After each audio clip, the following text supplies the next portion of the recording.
I dag er jeg taget ud for at købe en masse lækkert frugt og grønt i en grønhandler, sammen med Anna og Emma, som virkelig ved, hvad det er, vi skal have, og hvad det er, det daglige indtag af frugt er. Så det glæder jeg mig rigtig meget til.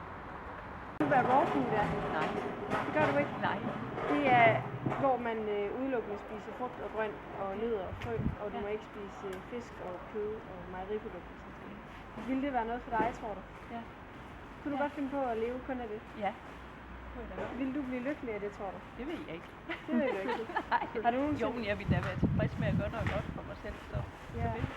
Har du overvejet nu behøver du jo ikke så lange udtur, men har du overvejet at prøve nogle forskellige kost og diæter? Jeg spiser meget sundt. Ja. Jeg